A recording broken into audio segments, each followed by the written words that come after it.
In this video, we're going to talk about the execve system call.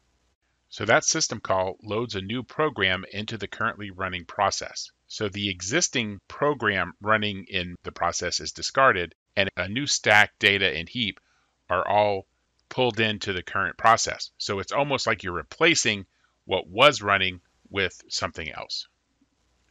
So we're not making a copy, we're not doing something extra. When you call execve, you are throwing away the calling program. So since you're replacing that current process memory, this will always return -1. This is because it's throwing away the calling program. So there's nothing to return a value to. That process is gone. So the return value will always be -1 because if there's a return value, there's a problem. So execve takes 3 parameters.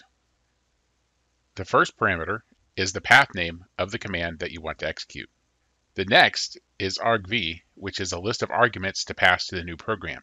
And this is analogous to the argv parameter to any C program where you have an array of strings where each string represents a different argument. And the last parameter is the environment list, and that's a list of environment variables that you want set for running the new program.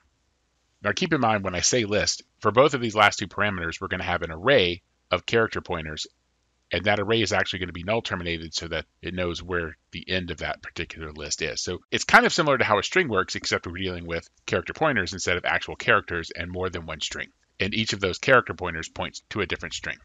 So keep in mind that with execve, the argument and environment parameters are arrays of character pointers. So what that looks like in practice is, for example, argv would have this array of pointers, and then for every argument you wanted to pass, you would have 1 pointer to that argument.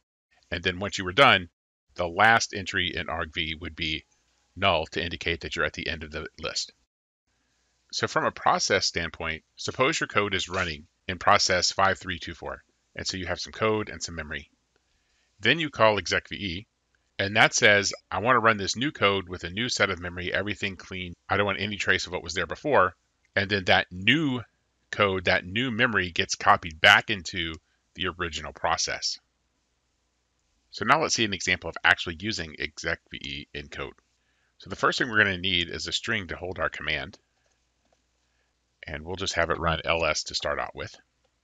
And then we'll print out the command we're going to execute, and then we'll print out a delimiter, a line of equal signs, so that we can tell when the execve call actually happens. And now let's actually perform the call. We'll do it in an if statement. So we're going to do a command, and then we need to pass the argument vector and the environment vector, which we'll need to define those. And we'll check to see if that returns -1, then we know we have a problem. So we'll say could not execute. And then here, if we get to this point, remember, we're expecting this program to be thrown out of the process and the new process to be executed. So if we get here, that means something went wrong. So let's create variables for our arguments. And remember, that's going to be an array of character pointers. And let's see what happens if we just give it an empty list. So let's compile this.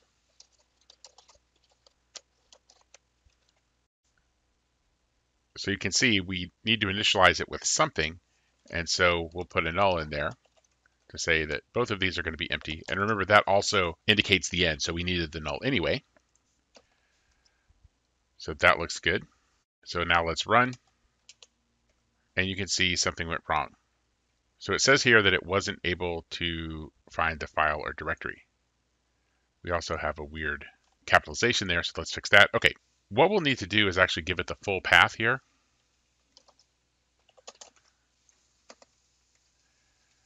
And so here we have a different issue. And notice a null argv0 was passed through an exec system call. So if you'll remember, the argv parameter of a C program in index 0 stores the name of the command that executed that program. And we'll see an example of that in a moment. But we need to have something here, so we'll just say ls.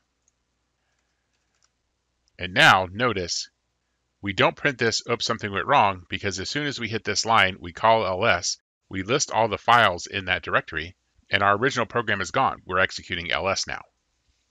Now, if I wanted to pass a parameter to ls, I could say -l here. And again, that would be the first parameter to this command. This is the argv0 of that process. This would be the actual parameter that gets passed. So let's compile this. And now you can see it executes ls-l. Okay, so we're not just limited to running system commands though. So for example, here is a bash script that prints that it's starting. It prints all the command line parameters, and it also prints some environment variables. And I can print those out here.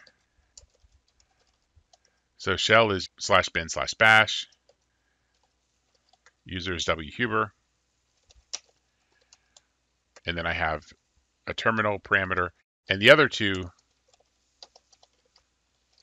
are empty because I haven't defined those. So if I run this on the command line, you can see that there were no command line parameters, and here's the environment variables. If I pass the command line parameters, so you can see here are those command line parameters that it displays, and then still the environment variables. So let's go back to our C program and let's run this user script. So let's comment this out. Now the command is going to be user script.sh,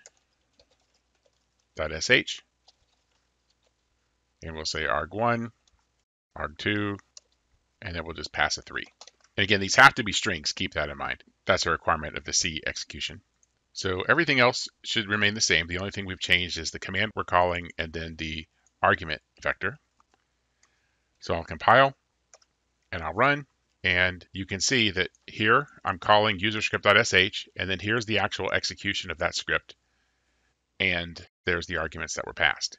You'll notice here that it starts with argvec1 because the way I pulled the parameters out in the script is designed for you to process those parameters. It doesn't have an argv0 like a C program would. Now for these system variables, let's add those here. And so the way we do that is we give it the name of the variable equal to whatever its value needs to be. And so let's run this again. And now you'll see that it knows what those parameters are. You'll also know that there's no user passed here, and that's just a function of how Unix starts up these processes. Remember, we're getting a brand new process, not a copy of the running process. And so there's some things that are involved when it comes to running scripts and so forth. So that's why we're not seeing that. This script doesn't have an environment with my username. And there's ways around some of this and things you can work with those, but that gets beyond the scope of what we're talking about here. So just for now, just know that some of the scripts stay the same. But for example, you'll notice it's a dumb terminal now, not a xterm or whatever it was before. And again, this is just because this is what happens when you launch a shell script as a process. And so don't get too hung up into those details right now. So one last example. This is an example of a shell script, but there's no reason we can't run a C program.